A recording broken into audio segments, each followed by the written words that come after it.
I know seems like a kind of whipsaw because, what does Shakespeare have to do with covering? What does Shakespeare have to do with civil rights? And I have to say, in all honesty, that part of this is my going back to my roots as an English literature person, which is to say I loved Shakespeare passionately and focused on Shakespeare in college. So the 8 years of high school and college were really just chain reading Shakespeare. And it's only in writing this book, I knew that if I wrote this book, I would have an excuse to read all 37 plays again, which I did this past summer, and that was one of the most exhilarating experiences of my life. So part of this is that it doesn't exactly fit with what I do before, and this is a new project. But one of the interesting things as I mature as a scholar is that I realize that there are connections and that there is an integrity to human beings that carries across our projects. And so I'll just name two. I mean, one is the covering idea of having the courage to say, this is what I'm passionate about, even though it doesn't necessarily seem to make sense to anybody else except for me. I realize that in many ways that in a legal world, especially in a constitutional law world, talking about literature always seems very soft, and so even when I was doing civil rights work, I used to be very, very leery about making emotional claims or literary claims or using language that was too poetic in the things that I was writing, in the sense that I wanted to flatten my language and to make sure that I wasn't trying to escape the hard-hitting, rigorous, analytic, logical, force of the law.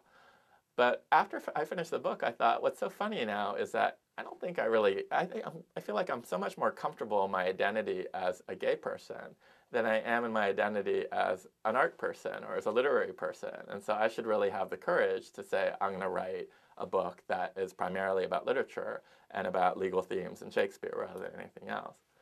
But the other thing that is common across, or that makes Shakespeare of a piece with the rest of my work, not that it would need to be, but something that I've come to see as being very similar, which was actually not something I came to on my own, but something that was pointed out to me by a friend, is that Shakespeare is also, oddly, one of the few places where we can come together to have common and complex conversations about justice.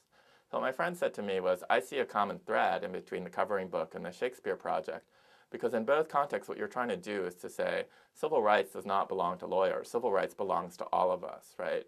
So in the same way that I said, don't rely on lawyers too much because I'm not going to be able to sue my colleague. I'm going to actually have to sit down with my colleague, and that's not a legal conversation. So in the same way that I want to give civil rights back to the polity, so too am I looking for other ways in which we can have conversations among non-lawyers about what justice is in our society.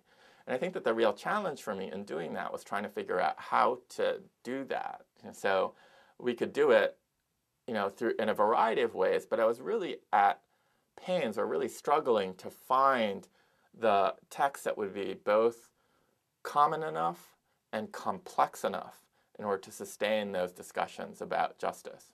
And I only had two candidates, ultimately. It was the Bible or Shakespeare.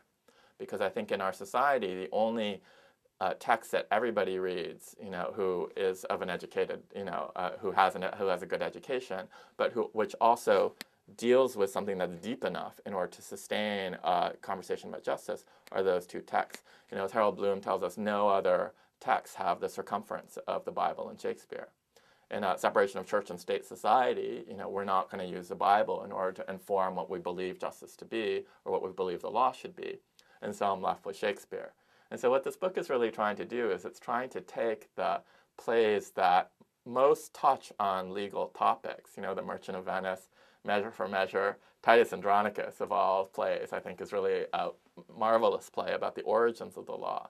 And try and open up these plays, try and give these plays back to readers in a form that makes the plays more exciting by showing them legal themes that they haven't seen before, but also inviting us in to have conversations about what justice is in our society.